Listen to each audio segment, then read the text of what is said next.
Bueno, hermanos, buenas tardes. Vamos a continuar estudiando la palabra de nuestro Dios en el Evangelio de Juan, capítulo 6. Esta tarde, como veis, el título es Yo soy, no temáis. Bueno, la semana pasada hablábamos de otro milagro.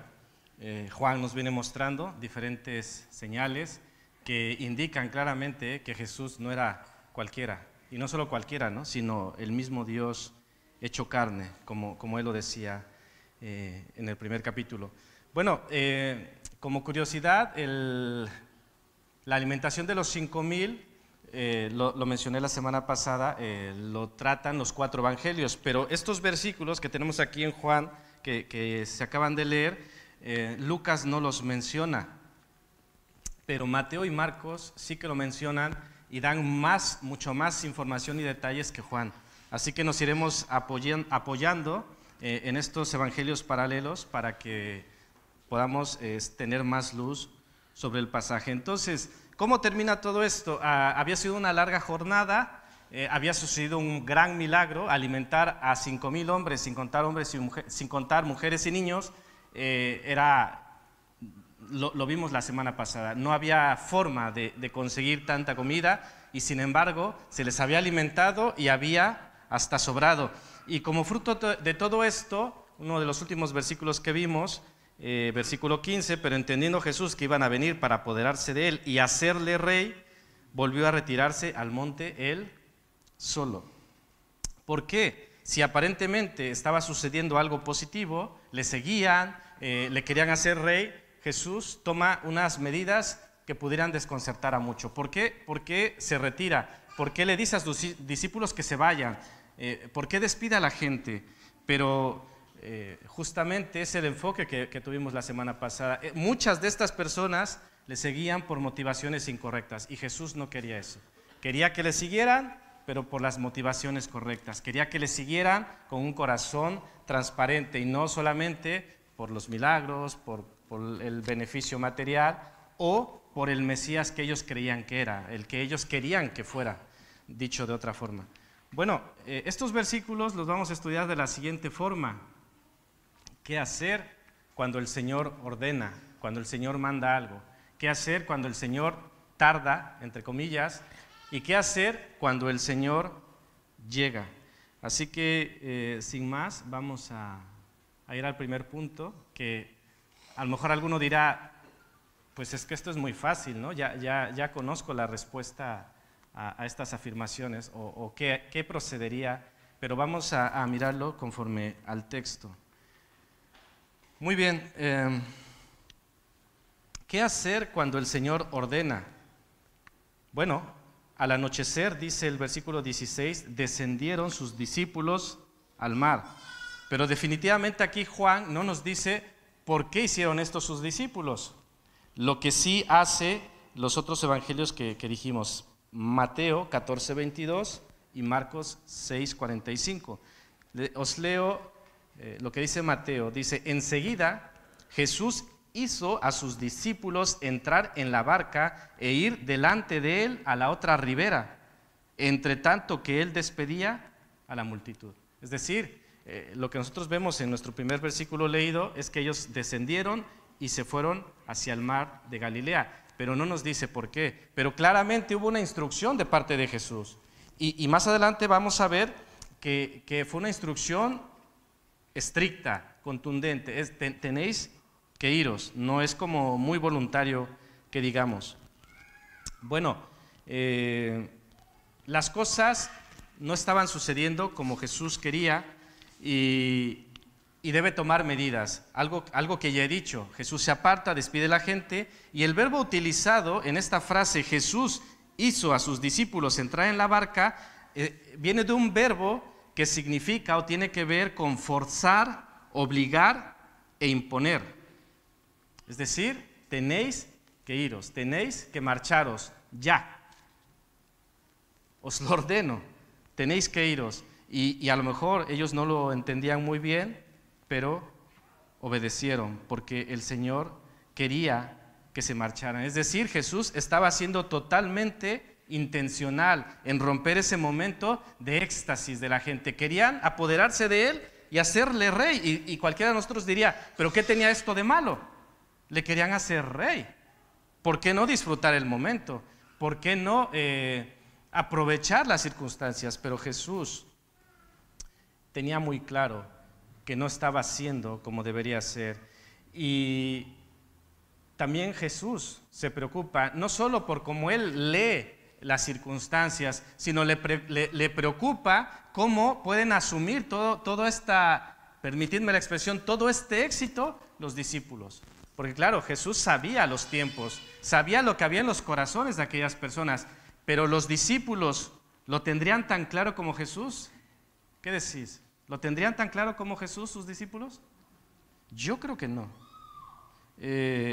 Quizá el momento, el éxtasis, la aclamación de la gente les podía ser atractivo, ¿no? Es decir, mira, Jesús es rey, pues nosotros ¿qué seremos? Gobernadores, tendremos poder, tendremos fama, tendremos dinero, no sé. Podría venir la tentación hacia ellos y Jesús toma medidas para que esto ni siquiera suceda. Es decir, aquí no pasa nada, marcharos, iros, pero el verbo que se utiliza es forzar. Tenéis que iros.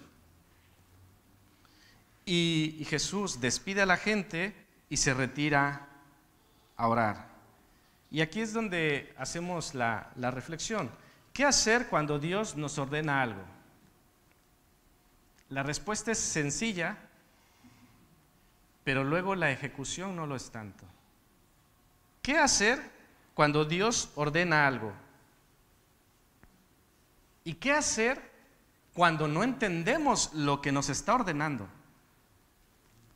¿Qué decís?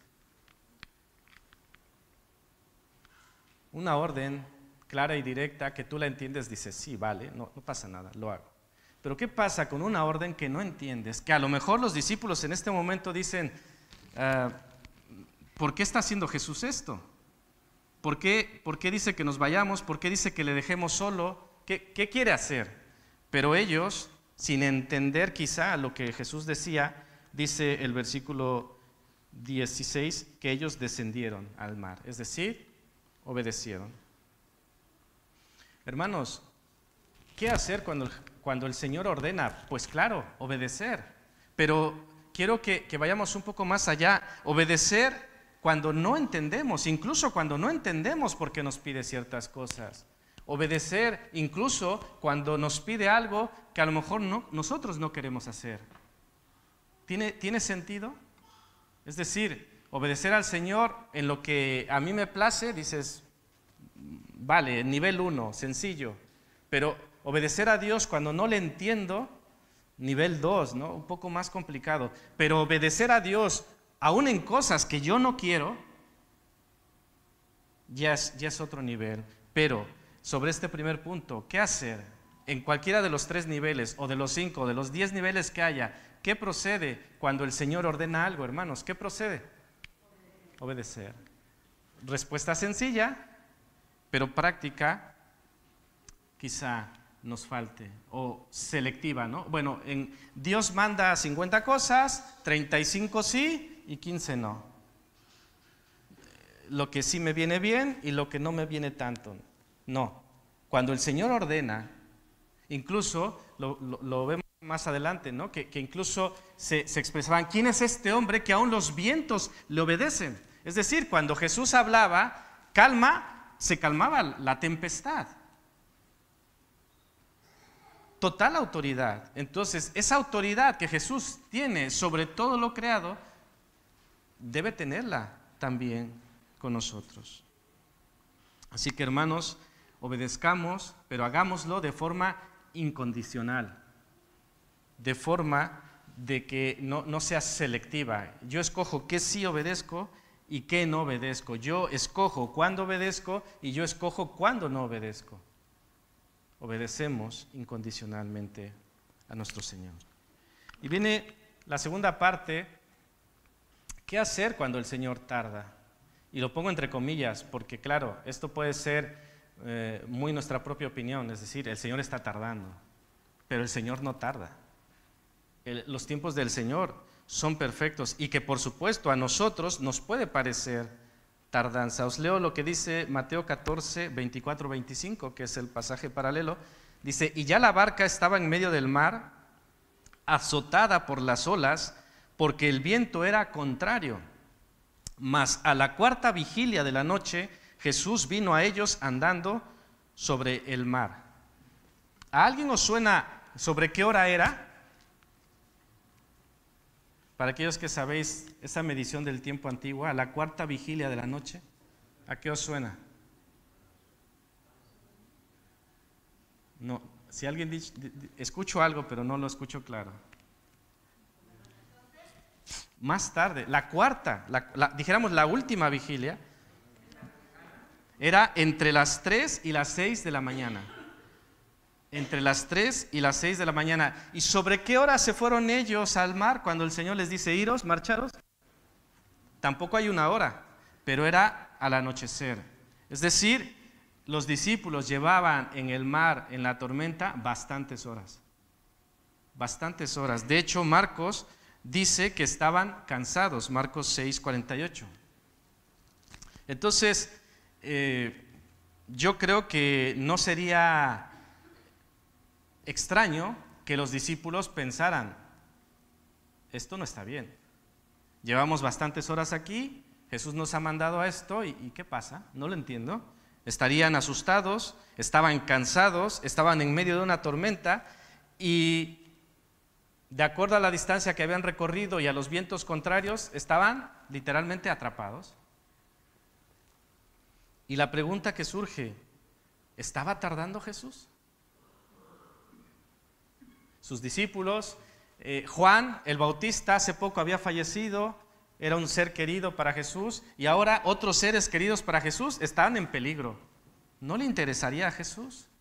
¿Por qué estaba Jesús tan tranquilo, orando, mientras sus discípulos estaban en medio de una tormenta?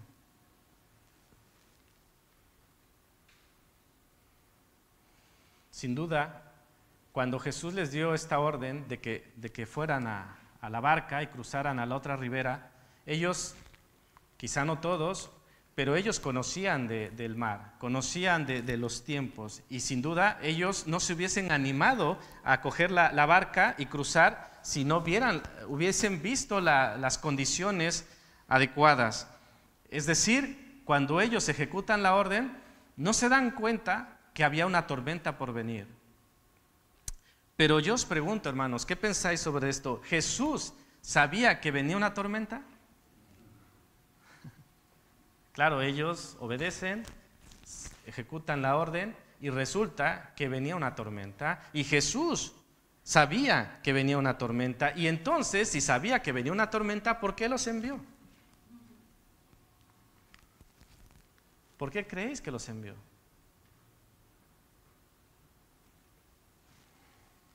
¿Porque le gusta hacer travesuras? Bueno, Jesús quería darles una lección. Jesús quería que pasaran a otro nivel. Ellos habían sido expuestos a la tentación del éxito. Ellos acababan de ser expuestos a aquello que ofrece Satanás. Hey, todo lo que ves, te daré. Si postrado, me adorares. Entonces, ellos pudieron olfatear el éxito, las masas, como dicen, darte un baño de masa, se dice. Querían hacer rey al Señor, pues seguramente ellos serían también gente importante dentro de todo esto. Y el peligro de la arrogancia, el peligro de caer era muy grande. Y Jesús, más adelante lo veremos, venía una parte de su ministerio de adversidad, venía una parte de su ministerio donde se ponía duro. Entonces Jesús les está enseñando con aquella tormenta que vendrían tiempos difíciles y que tenían que confiar en Él en los tiempos buenos, cuando Él multiplica el pan, pero también en tiempos que la cuestión se pone oscura, se pone adversa, cuando se pone los vientos contrarios. Jesús quería que sus discípulos fueran entendiendo esta verdad. De hecho, para respaldar esto, el versículo 66 del mismo capítulo Después de una larga charla de nuestro Señor Jesús, dice el versículo 66 del mismo capítulo 6, después, desde entonces, muchos de sus discípulos volvieron atrás y ya no andaban con él. Todas esas masas que le seguían por las motivaciones correctas, muchos que incluso el evangelista ya les considera discípulos de Jesús, seguidores de Jesús, dice que le dejan. La cuestión se estaba poniendo dura, la cuestión apretaba, y mientras Jesús hacía señales, mientras Jesús daba de comer, mientras Jesús hacía lo que ellos creían que necesitaban, venga, perfecto. Pero cuando Jesús les empieza a hablar más directamente, les empieza a hacer ver que le están siguiendo por motivaciones incorrectas, cuando les confronta con la verdad, muchos dicen, hasta aquí. Mientras yo me sentía bien, mientras era entretenido, mientras sabía circo, maroma y teatro, perfecto, aquí estoy. Pero ¿qué pasa cuando la cosa se pone dura?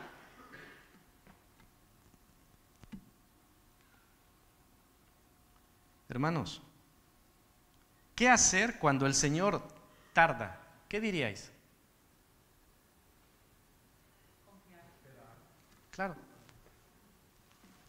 Entender que el Señor está trabajando con nosotros. Si estamos en medio de una tormenta, el Señor nos está mirando, el Señor está orando por nosotros, el Señor está queriendo que aprendamos algo. Es decir, si lo juntamos con el primer punto, si el Señor tarda, sigue obedeciendo, sigue haciéndolo sin condiciones y sigue esperando en Él, que permanezcamos firmes, porque el Señor vendrá a por nosotros, como lo hizo, como lo hemos leído en el pasaje. Y viene la última parte, versículos 19 al 21. El tiempo del Señor se cumplió, aunque humanamente no había forma, porque como ya hemos dicho, era tarde, estaba la tormenta, os he dicho que Mateo y Marcos, junto con Juan, nos dan mucha información sobre el evento, pero hay algo que no nos dicen. ¿Qué estaban pensando? ¿Qué estaban diciendo entre ellos en medio de la tormenta? ¿Cómo qué cosas se os ocurre que ellos podían estar pensando o diciendo en este momento? ¿Qué diríais?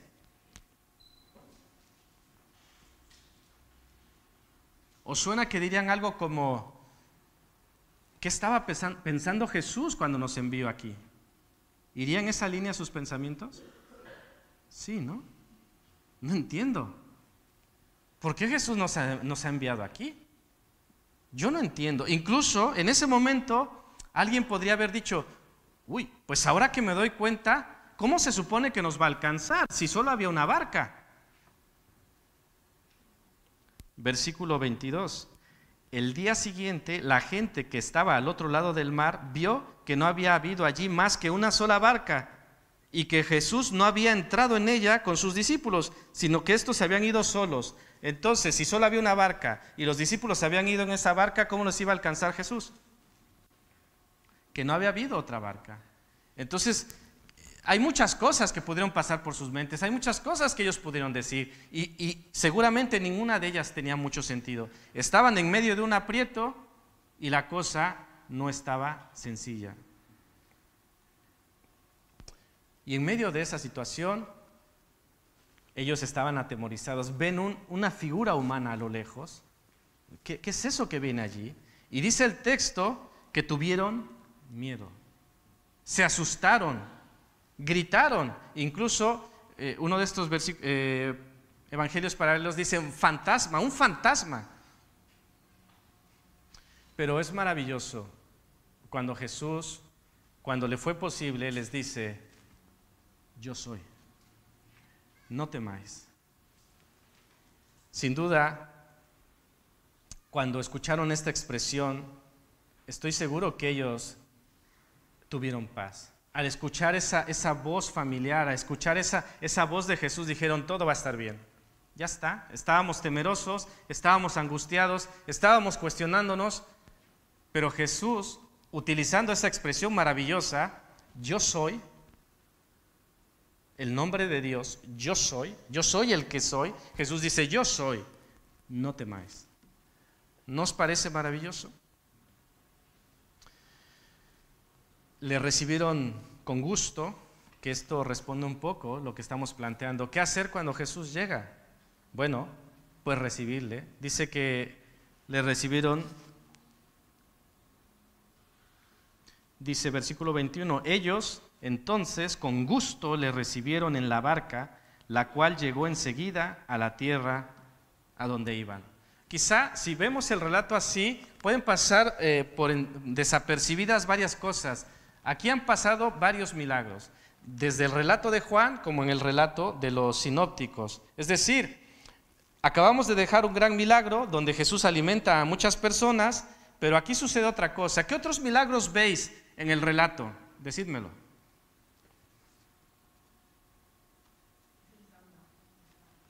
¿Perdón? Jesús camina sobre el mar. ¿Eso es normal? No, no es normal. Jesús camina sobre el mar. Y Mateo nos dice que alguien más camina sobre el mar. ¿Quién fue? Pedro. Aunque sea por un momento, pero no fue cosa de Jesús, fue cosa de él. Pero fue otro milagro, porque ni tú ni yo podemos caminar sobre el mar. Y Pedro lo hizo. Incluso algunos comentaristas ven otro milagro que está un poco oculto, porque el texto termina diciendo que cuando Jesús subió a la barca, dice que enseguida llegaron a donde iban. ¿Y no que estaban en medio de la mar? ¿Cómo es posible que se sube y ya llegaron? Lo importante es que llegaron. Lo importante es que Jesús estaba a bordo. Lo importante es que ahora todo estaría bien. Entonces, hermanos, ¿qué hacer cuando el Señor llega? Pues recibirle, dejarle entrar. Y no solo dejarle entrar. Si sube a la barca, ¿qué posición le debemos dar a Jesús? El timón. Claro. No es solo, vea, bienvenido, siéntate. Ah, mira ese rinconcito que está ahí. Ahí está perfecto. No te muevas, tranquilo. No. Si Jesús llega, y que Jesús ya llegó, que Jesús ya vino, que Juan se cansa de decir esto, el Verbo se hizo carne y habitó entre nosotros. Es decir, déjale entrar.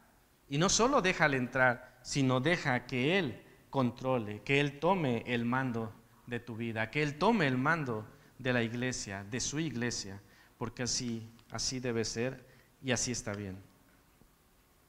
Bueno, vamos a conclusiones y aplicaciones. Os pregunto, ¿nos gustan los exámenes?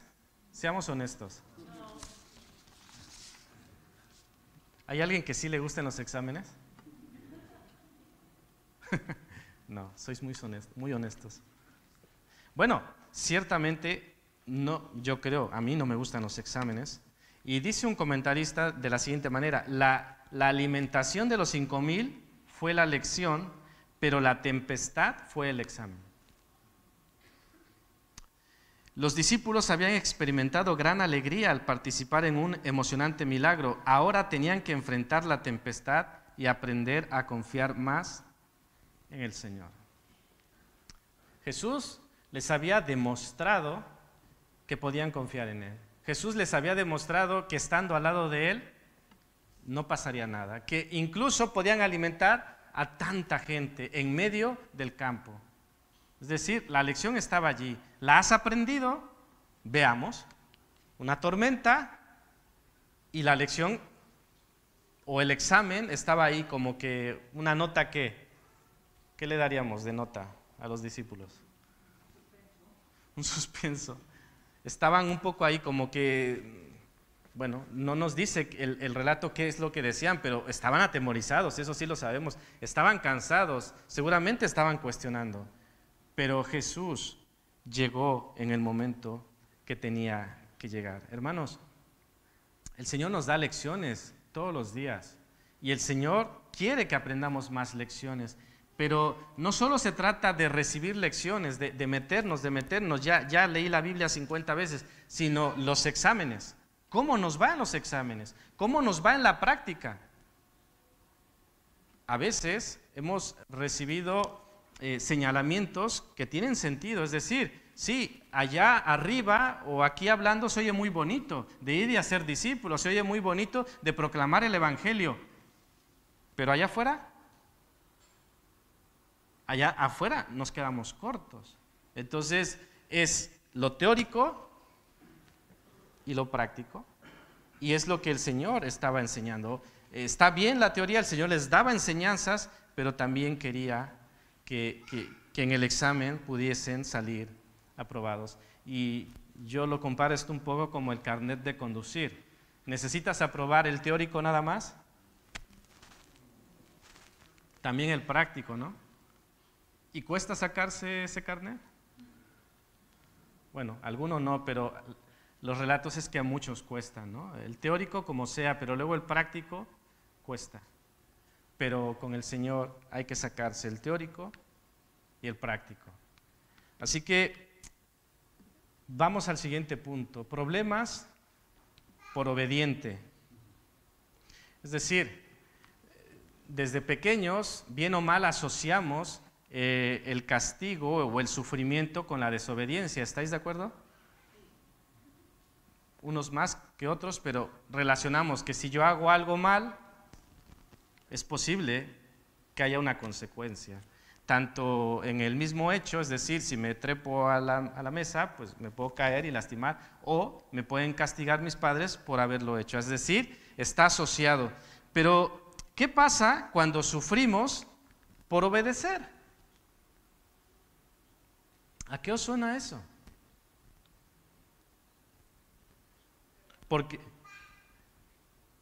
Porque los discípulos estaban en medio de una tormenta. ¿Por qué? ¿Por obedecer o por desobedecer? Por obedecer. Claro. Y es allí donde lo humano, la carne nos puede decir, esto no es justo. Confesémonos, hermanos, ¿alguna vez no le hemos dicho a Dios, Señor, te estoy obedeciendo y mira cómo me va? Y mira lo que me está pasando. ¿No suena? Yo creo que todos lo hemos hecho en alguna ocasión. Señor, vine a esto, a mí me pasó una vez, fui a la librería de Abba para hacer algo bueno, comprar literatura, incluso regalar algunas Biblias. Dices, ¿qué puede tener de malo querer comprar unas Biblias y regalarlas? ¿Qué tiene de malo? En principio nada, ¿no? Pues bueno, me metí en un aparcamiento tan pequeño y tan estrecho de estos que no es recomendable entrar con una furgoneta y raspé. Y es en ese momento cuando dices, vine a hacer algo bueno. ¿Por qué esto, no? Este es un ejemplo un poco tonto, pero que muchas veces en otros entornos, en otros contextos, pasa en nuestras vidas. Dice Juan 16:33, estas cosas os he hablado para que en mí tengáis paz. En el mundo tendréis aflicción. Pero confiad, yo he vencido al mundo. Así que seguir a Jesús nunca ha sido que todo va a ir bien. ¿Que nos va bien? Sí. ¿Que nos puede ir bien? Sí. ¿Que siempre va a ser así? No. No es algo que el Señor haya prometido, no es algo que el Señor esté respaldando. Como a veces, ¿no? Este evangelio de la prosperidad, ven a Jesús y todo va a ser perfecto. En el mundo tendréis aflicción, pero confiad, yo he vencido al mundo. Jesús no se desentendía de sus discípulos. Jesús no es que no le importasen, Él estaba al mando, Él estaba en el control, Él estaba orando y cuando lo necesitaron, Él estuvo allí para rescatarlos. Y dice un comentarista, esto es como un cuadro de la iglesia hoy, que podemos estar en medio de una tormenta, pareciera que Jesús tarda, pareciera que Jesús no se entera, pareciera que Jesús no le importa, pero no, Jesús está a cargo, Jesús está observando, Jesús viene por nosotros en el tiempo de Él. ¿Qué toca a nosotros, hermanos? Obedecer, permanecer firmes y cuando Él llegue, recibirle con los brazos abiertos, porque Él vendrá y de eso damos completa fe, completa convicción de que Jesús vuelve por nosotros. Y un ejemplo muy claro y contundente de que a veces se sufre por obedecer. ¿Quién fue el hombre más obediente de toda la historia de la humanidad? Jesús. ¿Y cómo terminó este hombre obediente? En la cruz. Es decir, la obediencia no significa prosperidad. Pero claro, nosotros asociamos, terminó en una cruz, terminó mal. No. Es decir, obedeció y terminó en una cruz, pero no asociemos esto con derrota o fracaso. Es decir, Jesús termina en una cruz que para nosotros la asociamos con derrota y fracaso. De hecho, sus discípulos lo relacionaron con ello. Los discípulos los del camino de Emaús, ¿cómo lo relacionaron con eso? Bueno, Jesús, un gran hombre, pero bueno, ya está, se acabó, todo se acabó. Pero Jesús nos demuestra que no fue un fracaso, sino que fue total victoria, y lo refrendó cuando se levantó de aquella tumba en el tercer día, como Él mismo lo había dicho. Así que, hermanos, seguir a Cristo, obedecer a Cristo, implica que en ocasiones tu vida florecerá. Hay gente que dice, ahora que conozco a Cristo, mi vida es, como dice Teo, ¿no? He cambiado mi lamento en baile. Claro, sí, y qué bueno, y Dios puede hacer eso, y Dios quiere hacer eso, pero también hay periodos, etapas, ocasiones en que la gente decide seguir a Cristo, decide obedecer a Cristo, y su vida, su familia se empieza a romper, sus amistades, pierde el trabajo. ¿Os suena también esto? También se da. Y el Señor sigue siendo fiel, y el Señor sigue siendo bueno.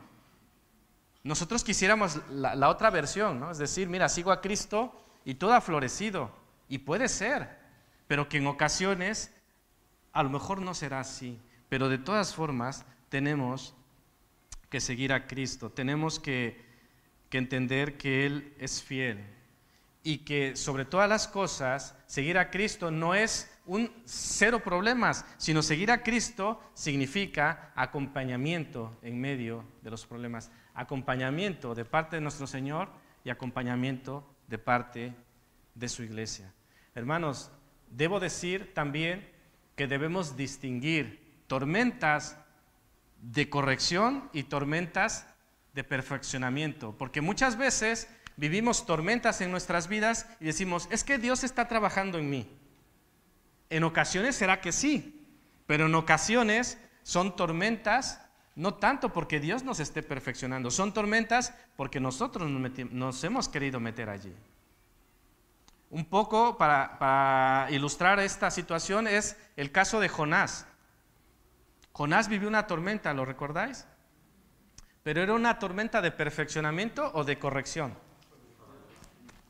Él había desobedecido flagrantemente y debió pasar una tormenta. Entonces, también debemos discernir, esta tormenta que estoy viviendo es porque he obedecido al Señor, estoy permaneciendo en Él, estoy siendo incondicional en la obediencia, o esta tormenta es porque soy desobediente, porque soy testarudo, porque soy rebelde, porque hago mi voluntad, porque hago las cosas a mi manera. Hay que distinguir, son distintas tormentas y por supuesto debemos permanecer en la obediencia. Finalmente, hermanos, esta gran expresión, yo soy, no temáis. Escuchar esta expresión debió ser, como se dice, música para sus oídos, ¿no? ¡Wow! El Señor está aquí, todo está bien. Y yo os pregunto, ¿nosotros también queremos escuchar esta voz? Cantábamos esta mañana, quiero escuchar tu dulce voz. ¿Queremos escuchar esta voz, hermanos? ¿Queremos escuchar ese yo soy? No temas. ¿Qué podemos hacer para esto? ¿Qué podemos hacer para escuchar la voz de Dios? ¿Subir a una barca en Galilea? Que está guay, ¿eh?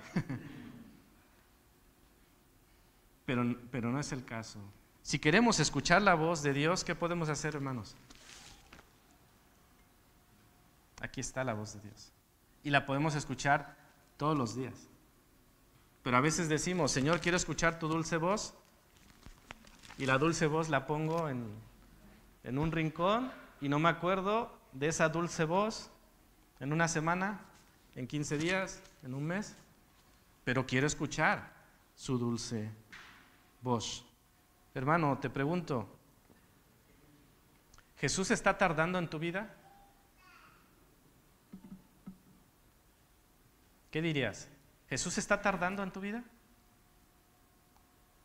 ¿O será que tú y yo estamos tardando en cederle el lugar? ¿Qué puede ser? A veces decimos, Señor, estás tardando, y el Señor dirá, pues estás tardando en abrirme. Estás tardando en cederme ese lugar que yo te he dicho. Estás tardando en cederme lo que yo te digo que hagas para que te vaya bien. Pero claro, es más fácil decir, no, Señor, tú te estás tardando a que yo asuma mi responsabilidad y diga, no, el que se está tardando soy yo.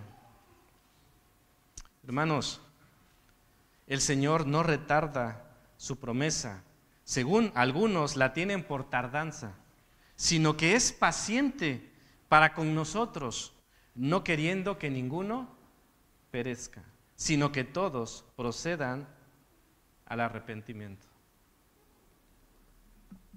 El Señor es paciente, hermanos, mucho, pero un día volverá. Un día seremos llamados a cuentas, y ese día que vamos a querer escuchar esa dulce voz que nos diga, bienvenido, buen siervo y fiel. En lo poco fuiste fiel, en lo mucho te pondré. Entra en el gozo de tu Señor. Algo que no nos dice Juan, pero que sin duda tenía esta intención clarísima, porque lo dice como justificación del porqué de su evangelio, es que entendieran que Jesús es el Hijo de Dios. Y en Mateo 14:33 ellos exclamaron, Jesús es verdaderamente el Hijo de Dios. Así que Jesús dice, yo soy, aquí estoy, he venido a por vosotros. No le neguemos la entrada, permitamos no solo la entrada a nuestra vida, sino que permitamos que Él gobierne nuestra vida. Y de esta forma podremos descansar, podremos ver cómo se cumple ese no temáis, porque ya no temeremos, porque Él está con nosotros. Que Dios os bendiga, hermanos.